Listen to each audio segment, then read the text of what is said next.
Bonjour à tous.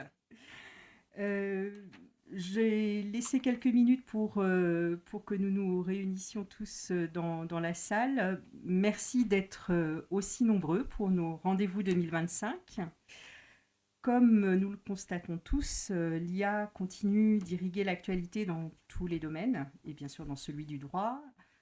Cette année, le sommet pour l'action sur l'IA organisé à Paris le mois dernier a été un événement particulièrement suivi.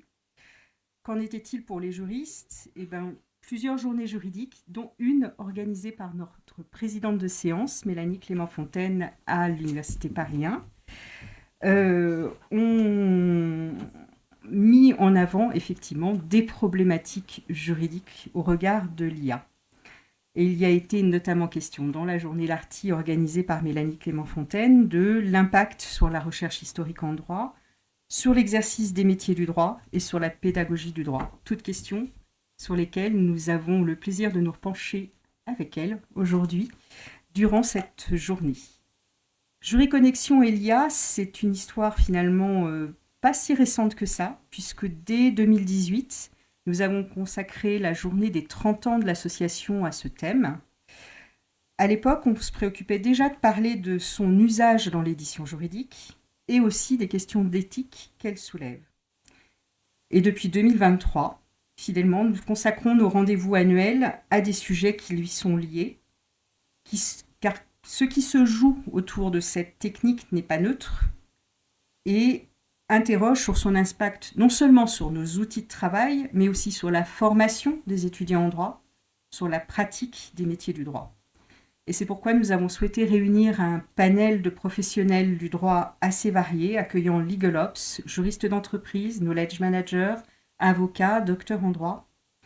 Je vais transmettre sans plus tarder la parole à Madame Clément Fontaine, qui va, elle, nous dire dans quel sens elle souhaite effectivement orienter nos débats cet après-midi. Merci infiniment.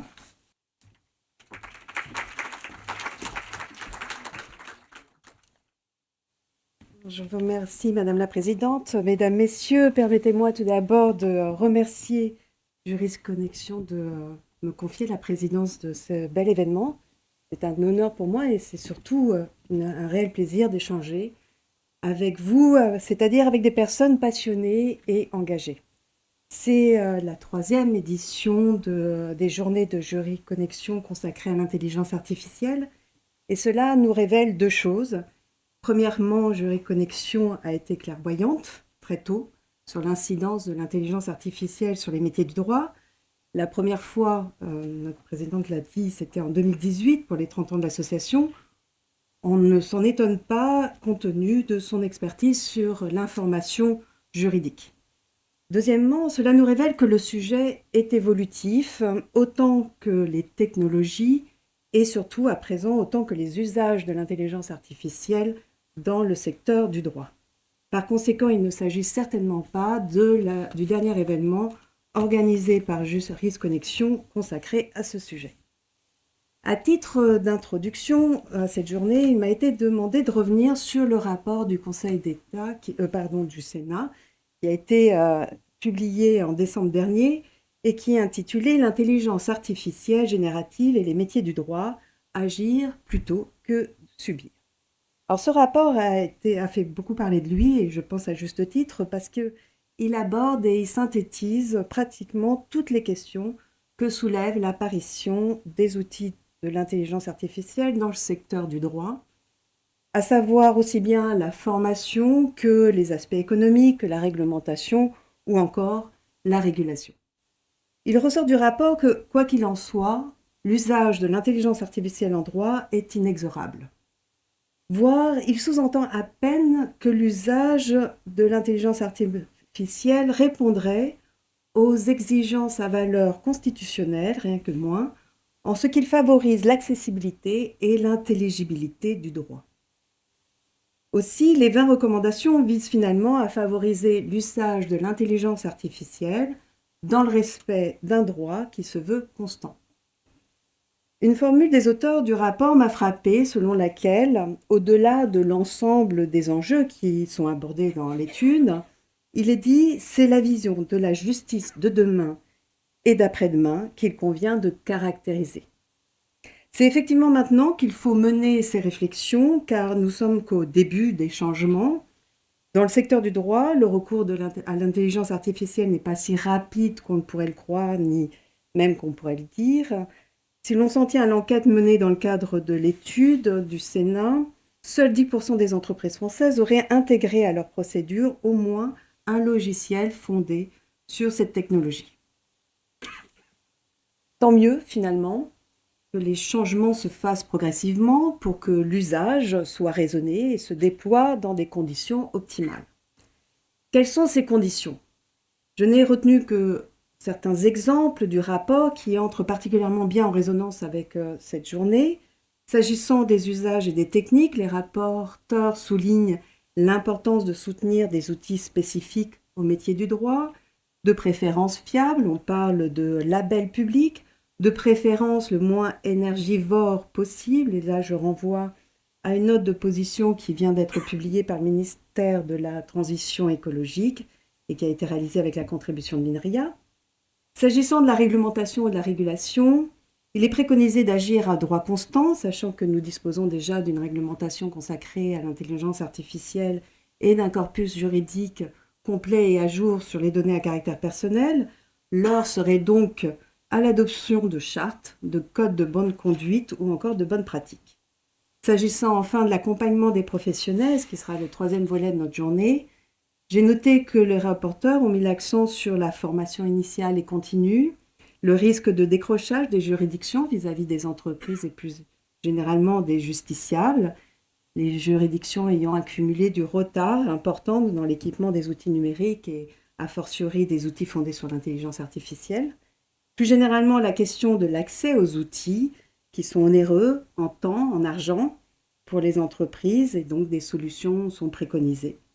Je n'en dis pas plus, il est temps pour moi de céder la parole aux invités et nous allons commencer cette journée avec une présentation de Ambre Nataf et Tony Lowe de la start-up Le Juriste de demain. Donc, merci.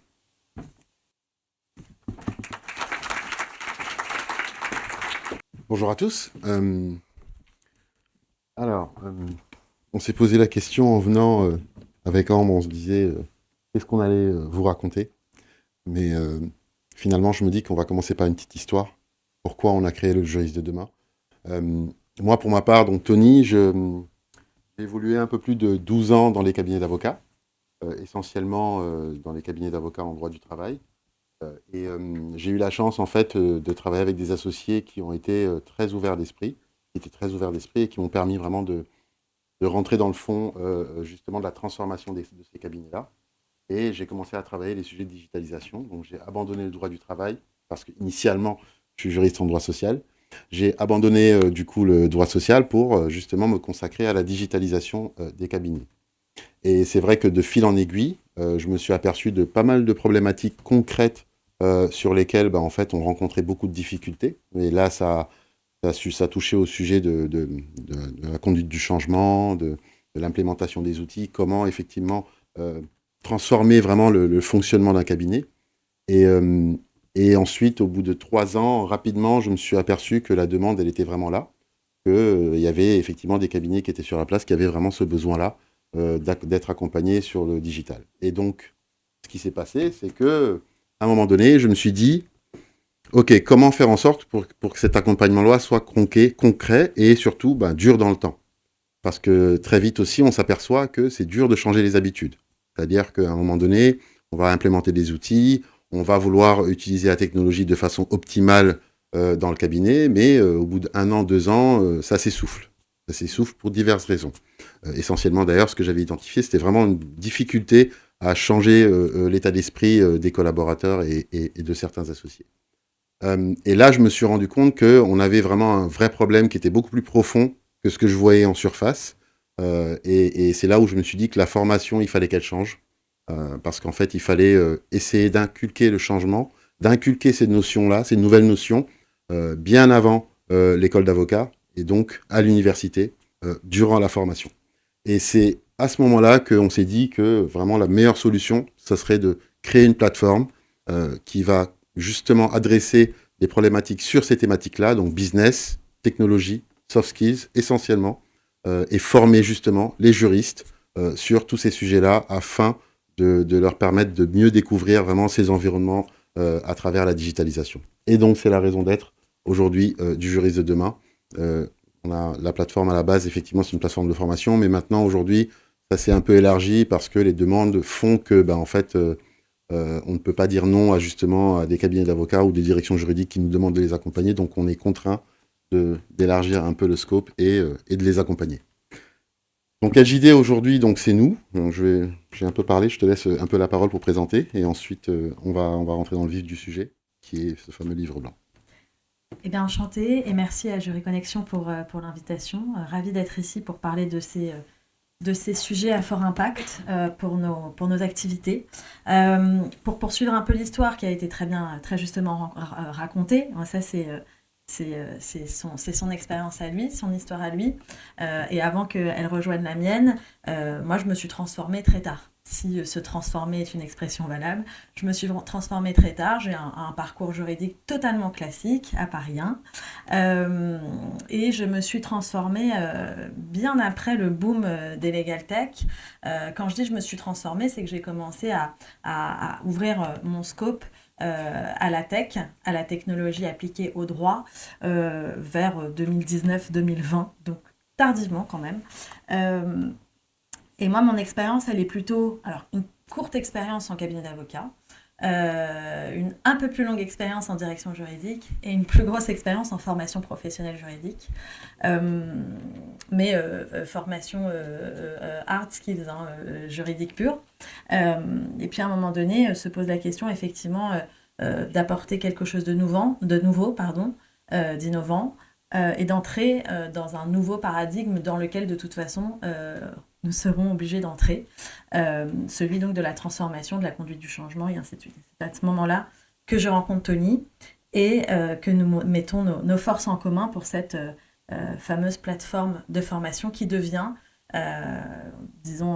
depuis l'année dernière, une agence de transformation des professionnels du droit. Donc on intervient sur des services juridiques en entreprise, et sur des cabinets d'avocats principalement.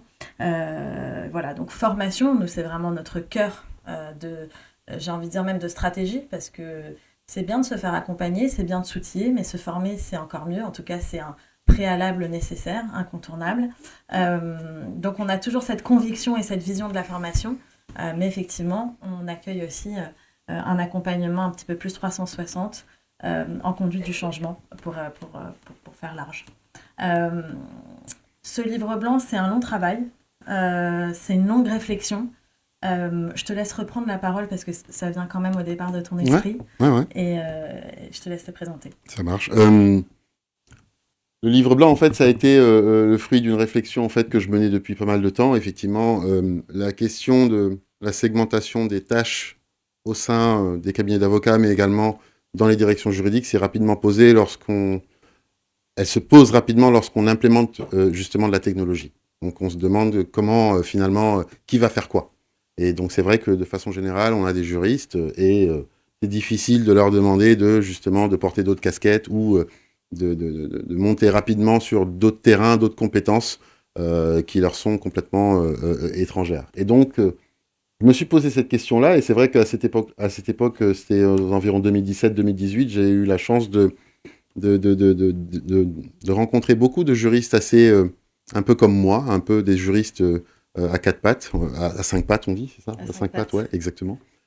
Et du coup, on s'est rendu compte que chacun avait pu développer des compétences atypiques, que ce soit dans la tech, mais également dans le business, que ce soit les compétences de vente, des compétences sur la data, des compétences sur l'automatisation notamment. Et c'est comme ça que l'idée en fait m'est apparue. Je me suis dit qu'effectivement, il fallait quand même qu'on en parle, qu'on diffuse un peu cette idée-là du fait que le juriste peut aussi en fait, monter en compétence sur d'autres sujets et justement les porter dans les structures juridiques. Et on est heureux d'avoir pu délivrer ce livre blanc l'année dernière, qui a aujourd'hui un peu plus de 2500 téléchargements, de novembre dernier à aujourd'hui. Donc on est plutôt content. Les retours sont vachement passionnants parce qu'effectivement les gens parlent d'eux-mêmes aussi. Il se trouve qu'il y a des métiers qui parlent aux gens, puisque il se trouve qu'eux aussi, ils ont porté ces casquettes-là à un moment donné dans leur expérience. Et donc voilà, pour faire court rapidement, c'est vraiment l'histoire de ce livre blanc. Alors, très juste, si tu permets, on a embarqué ce livre blanc à l'université. On en a fait une présentation notamment à Paris 1, à la Cato de Lille, à Montpellier également.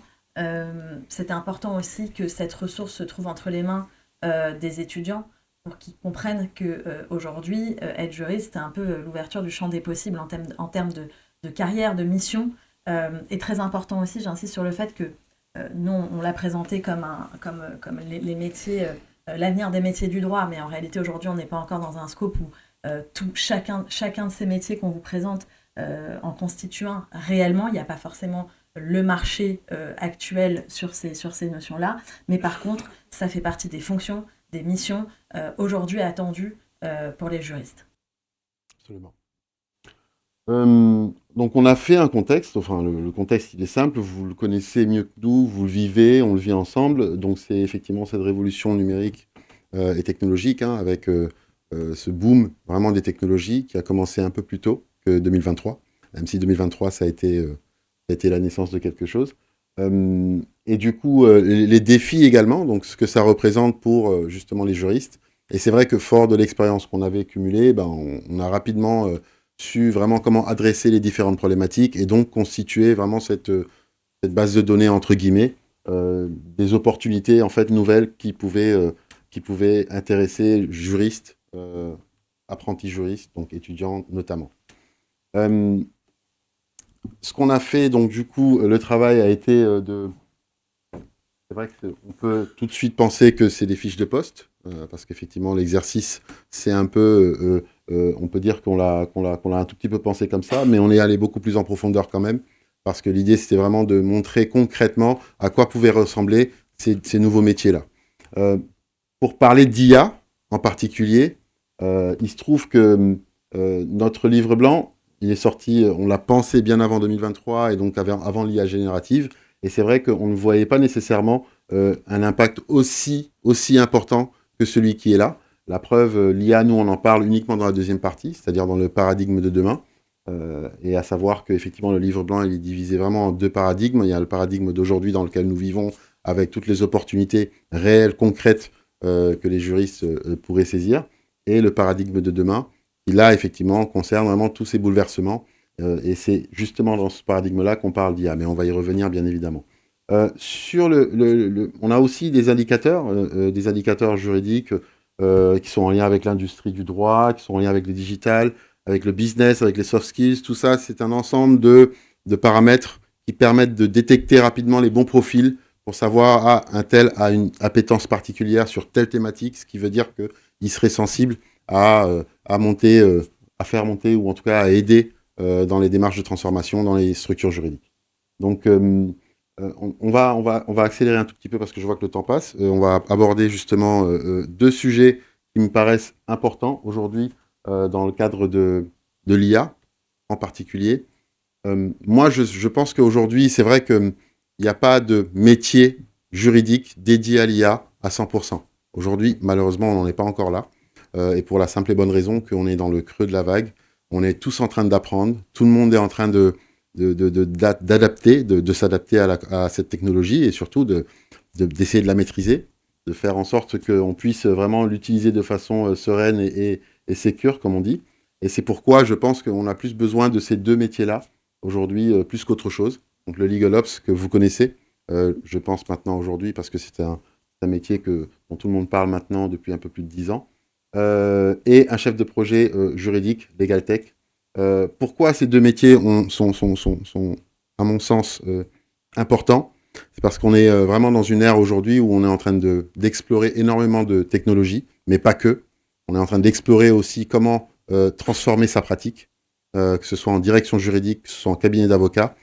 Tout le monde se regarde. Comment on va amorcer le changement ? Comment on va changer nos pratiques ? Comment on va faire en sorte que justement nos collaborateurs puissent eux aussi sauter dans le bain et se rendre compte qu'effectivement, il y a des opportunités qui sont en train de bouleverser nos pratiques. Et je pense que ces deux métiers-là sont vraiment les meilleurs pour pouvoir vraiment aider, accompagner à ce changement. Le chef de projet juridique LegalTech, il existe depuis pas mal d'années maintenant. Moi, j'en ai rencontré 3-4 profils ici à Paris. Et c'était assez d'ailleurs intéressant de discuter avec eux parce qu'on se rend compte du côté couteau suisse qu'ils ont, qui leur permettent vraiment de pouvoir aborder vraiment plusieurs thématiques, plusieurs sujets dans une structure. Et ça aide énormément, qu'il s'agisse de l'implémentation d'outils, mais également qu'il s'agisse aussi de la gestion de projet, comment on travaille ensemble en groupe. Et ça, c'est très important. Ce sont des compétences que malheureusement, les juristes n'ont pas su en tout cas développer, et on ne les a pas formés d'ailleurs, que ce soit à la fac ou à l'école d'avocat. Et c'est tout, et c'est dommage d'ailleurs. Mais en tout cas, on pense que voilà, ce métier-là, c'est un métier aujourd'hui qui est, je pense, très recherché, parce qu'on a besoin de juristes qui ont justement cette capacité à gérer en même temps des projets, à pouvoir sortir un tout petit peu du juridique et aussi s'occuper des opérations, voir vraiment comment on peut mettre en place des projets. Typiquement, ce qui revient souvent, et nous, ce qu'on voit, ne serait-ce que par rapport à nos clients, en fait, il y a énormément de problématiques de projets qui sont dans les directions juridiques. C'est comment on met en place un projet aujourd'hui. On a un projet sur l'IA, comment on le développe. Le chef de projet LegalTech est là pour ça, en fait. C'est lui qui va vraiment orchestrer tout ça, lui qui va faire en sorte de s'assurer du début du projet jusqu'à la fin, comment il va se dérouler et de respecter vraiment un cadre qui permette vraiment de monitorer l'avancée. Le LegalOps va avoir une casquette beaucoup plus générale, il va sortir un tout petit peu du scope de gestion de projet pour avoir une vision encore un peu plus en hauteur et va vraiment avoir cette vision de comment finalement on arrive à transformer la structure tout en accompagnant justement les collaborateurs, quels qu'ils soient dans la structure. Si vous avez, je sais pas moi, dans une direction juridique par exemple, le LegalOps, ça va être la personne qui va travailler avec tous les départements. Logiquement, puisqu'il veut s'assurer que tout le monde, ait compris la direction juridique et en phase justement de transformation, et donc il faut accompagner ce changement. Et donc, pour ce faire, il est important que tous les autres départements soient on board avec l'idée de pouvoir évoluer en ce sens. Et donc, ce LegalOps, que ce soit d'ailleurs aussi dans les cabinets d'avocats, il a aussi la même casquette, puisque c'est vraiment la personne idéale pour pouvoir échanger sur justement différentes thématiques, et ça va des collaborateurs aux clients.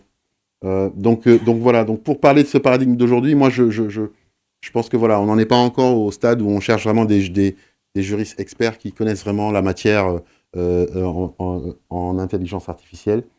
Et ce qui va être intéressant vraiment avec ces deux profils, c'est qu'au moins, on va s'assurer qu'eux, ils comprennent un tout petit peu de quoi il s'agit, la technologie en elle-même. L'intelligence artificielle, c'est très important aujourd'hui de savoir de quoi on parle, comment ça marche, à minima, sans pour autant, on ne va pas vous demander de mettre les mains dans le cambouis parce que ce n'est pas votre job, quoi. Le job, c'est vraiment juste de comprendre, de savoir quels sont les avantages qu'on peut tirer de cette technologie et donc la déployer au sein des entités. Et je pense que la meilleure façon de le faire, ça c'est vraiment avec ces deux opportunités-là. Tu veux parler de... Non ? Ouais, ok. Et dans le paradigme de demain, donc, je pense d'ici 3 ans, c'est ce qui va arriver. On aura vraiment cet expert, là pour le coup, qui aura sa casquette juridique et qui va justement porter tous les sujets IA dans les structures juridiques. Et là, on va beaucoup plus loin que l'IA, bien évidemment. C'est des sujets évoqués tout à l'heure, notamment tout ce qui est éthique et consorts. Ça va être vraiment cet expert qui va vraiment prendre en charge tous les projets qui sont en lien avec l'intelligence artificielle. Et ça va arriver, je pense, d'ici 3 ans. Si ce n'est, j'ai vu peut-être une offre passer en Angleterre où on cherchait justement un manager d'intelligence artificielle juridique. Mais là, en tout cas en France, je ne crois pas que ça va arriver de sitôt. J'espère, en tout cas, peut-être l'année prochaine, qui sait. Mais en tout cas, c'est un métier en tout cas qui sera vraiment, je pense, recherché. Et pour toutes les raisons qu'on connaît, parce qu'aujourd'hui, en fait, ce qu'on a en termes d'évolution des technologies, on n'en est qu'au balbutiement, en fait. Dans 6 mois, ça va devenir autre chose. Il y a GPT-5 qui va arriver. Vous avez vu 4.5 qui est là. Je ne vous parle pas de DeepSeek. Bon, c'est des sujets que vous connaissez aujourd'hui, donc il n'est pas lieu d'en parler ici. Mais ce qu'il faut observer aussi, c'est aussi le parallèle que réalisent aujourd'hui les différents éditeurs juridiques, qui eux aussi essaient d'accompagner ce mouvement-là par justement la création de ces fameux de ces fameux outils type RAG pour justement trouver des solutions qui vont être complètement juridiques, qui vont être complètement isolées. Et je pense qu'on va vers ça, on va vraiment vers une démocratisation de ce type d'outils. Mais dans 3 ans, je pense qu'on aura vraiment le besoin de rechercher ces experts qui sont compétents en tant juridiquement, mais également en matière d'intelligence artificielle. Et sans oublier, bien évidemment, la chose assez importante dont vous avez parlé tout à l'heure, à savoir le fait que l'intelligence artificielle, ben, en fait, forcément, elle évolue et que le scope ne se limite pas uniquement à l'outil en tant que tel. Maintenant, on va voir que l'intelligence artificielle va être transportée dans des humanoïdes. Hein. Je ne sais pas si vous avez vu l'actualité en ce moment, c'est assez fou de voir effectivement que typiquement, on va avoir justement des humanoïdes qui vont implémenter l'IA générative. Et donc, ça va vraiment élargir toutes les possibilités qu'il y aura à faire. Et en ce sens aussi, ça va être super important, tant en matière d'organisation de la loi, de façon générale, mais également en matière de conseils en interne pour voir comment on va déployer toutes ces nouvelles technologies avec tout ce qu'elles impliquent.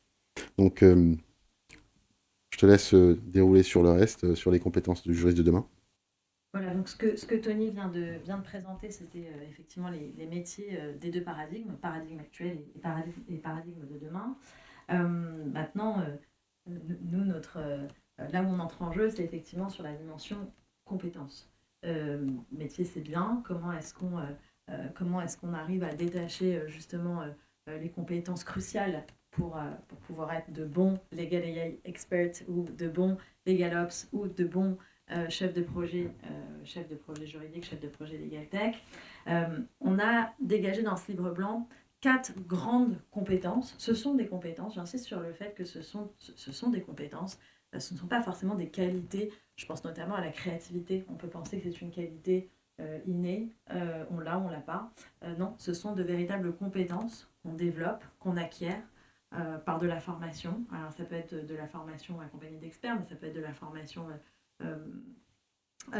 par curiosité. Donc on a décidé de dégager ces 4 compétences-là parce qu'elles nous semblent globales, complémentaires. Bon, vous verrez que quand même l'une ne va pas sans l'autre ne va pas sans une. La première, c'est celle qui va un petit peu effectivement avec la présentation du chef de projet, c'est la compétence de gestion de projet. Cette compétence-là, malheureusement, on ne la voit pas très présente dans la formation initiale, de plus en plus, ceci dit, de plus en plus, et c'est une bonne chose. Pourquoi est-ce que la gestion de projet, c'est quoi la gestion de projet? C'est anticiper, c'est structurer et c'est exécuter, bien exécuter. Pourquoi est-ce que la gestion de projet est cruciale? Parce que, vous le savez mieux que personne, les directions juridiques, les services juridiques gèrent des flux contractuels massifs, gèrent des projets de mise en conformité, de plus en plus volumineux aussi, des audits réglementaires et ainsi de suite. Ces services doivent fonctionner comme des business units organisés. On n'est plus un service réactif en mode pompier. On est véritablement, et vous le savez, on le lit partout, on est aujourd'hui un business partner et on est aujourd'hui un pôle stratégique. Deuxième qualité, ce sera l'agilité. L'agilité, c'est celle qui permet d'adopter des méthodes de travail flexibles pour s'adapter rapidement au changement. Ça évolue de plus en plus vite. Depuis 2022, fin 2022, on est sur une évolution exponentielle. Donc l'agilité est maître mot sur les compétences à développer. Le design thinking, c'est un concept qui consiste à résoudre des problèmes complexes en créant des solutions, alors j'insiste sur les mots importants, des solutions innovantes et efficaces, centrées sur l'utilisateur. Là, mon point, j'insiste vraiment là-dessus, c'est que si on élabore un outil, une ressource comme ce livre blanc, c'est pour une préoccupation qui est majeure, c'est celle du client. Le client doit être au centre des préoccupations de tout professionnel du droit, de tout professionnel de manière générale, mais de tout professionnel du droit également. Et pareil, c'est une notion dont on n'entend pas beaucoup parler en formation initiale et et pardonnez-moi, j'accélère un petit peu, et qui est pourtant aujourd'hui au centre de nos préoccupations. J'entends client dans les directions juridiques comme le client interne, les autres départements, et également effectivement le client externe. Et enfin, la créativité. Pour être juriste aujourd'hui et de demain, il faut être créatif, il faut être créateur de solutions et être créateur de solutions pour permettre justement l'innovation et la réponse à des problématiques qu'on rencontre quotidiennement. Il nous restait 2 minutes, donc je te laisse conclure. Non, tu peux conclure, c'est très bien.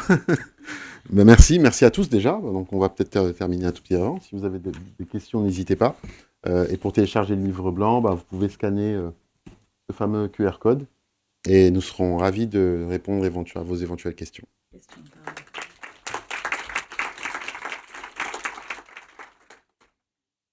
D'accord. Bonjour, Jean Gano. Alors, je vais vous donner mon statut actuel, qui est président de l'association droit.org. Je ne sais pas si on vous a dit, en gros, quel était le profil de la majeure professionnelle, de la majeure partie des gens présents dans cette salle. Non. D'accord. Ils sont spécialistes de la donnée. Leur travail permanent, c'est de gérer, récupérer, décrire, transformer des données, stocker, envoyer. Voilà. La question est, est-ce que du fait qu'ils aient développé ces compétences et qu'ils aient dû, alors la majeure partie d'entre eux en sont à peu près à leur 10e virage technologique, vous diriez ça à peu près? En gros, en 20 ans. 9, 10, bon, enfin bref, on compte plus. La question, c'est est-ce qu'ils n'ont pas un petit quelque chose en plus pour aborder ces formations? Complètement. Déjà parce que data is the new oil, c'est ce que tout le monde dit aujourd'hui.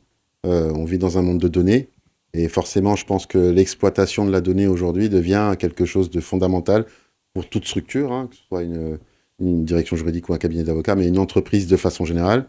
Et donc, ça me paraît essentiel aujourd'hui d'avoir cette compétence. En tout cas, moi, je le pense pour un juriste, parce que ça permet de vraiment comprendre les enjeux de façon globale. Et donc, oui, je confirme pour ma part. Vous avez par hasard d'autres questions, peut-être?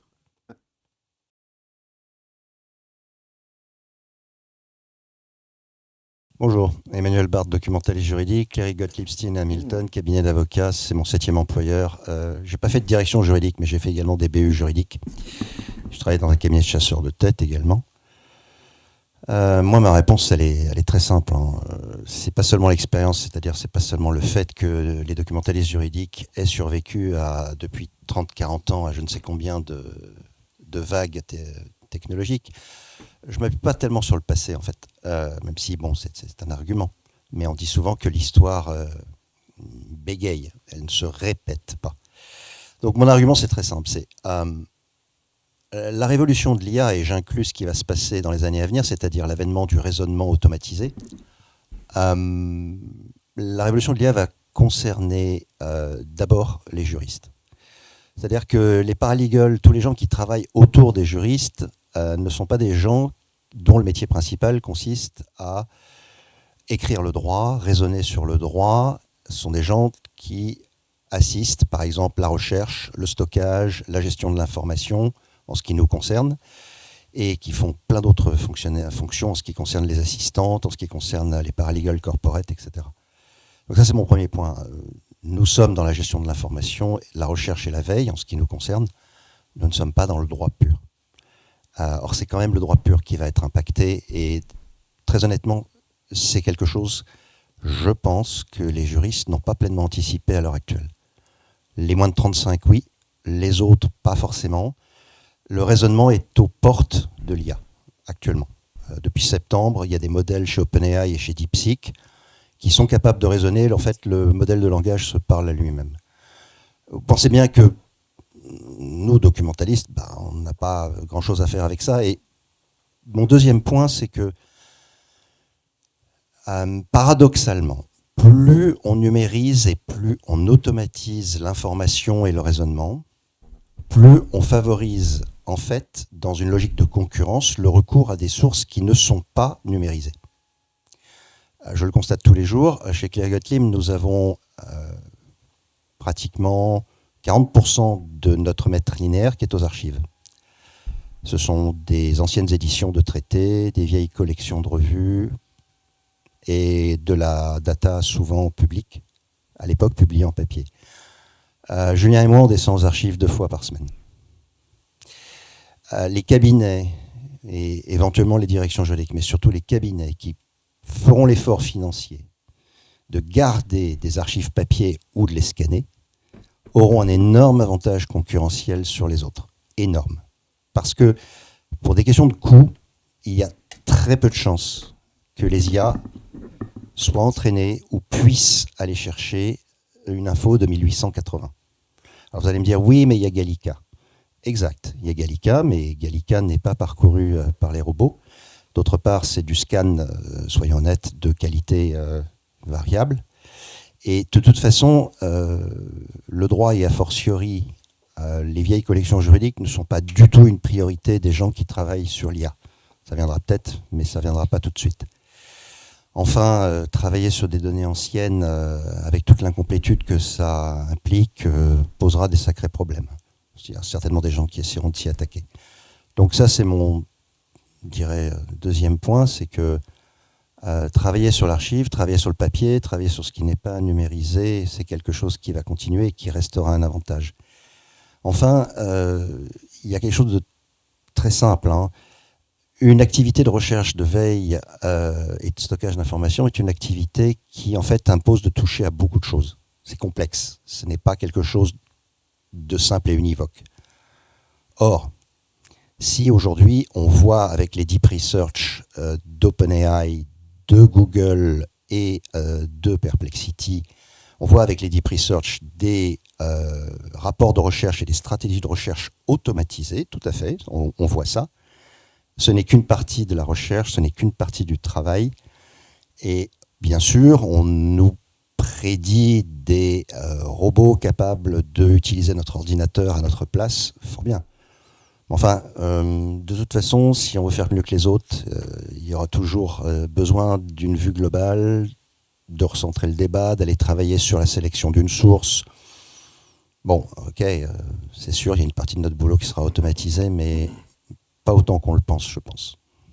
Merci beaucoup. Merci à vous. Tony Lo, Merci. pour cette présentation qui nous donne de l'espoir.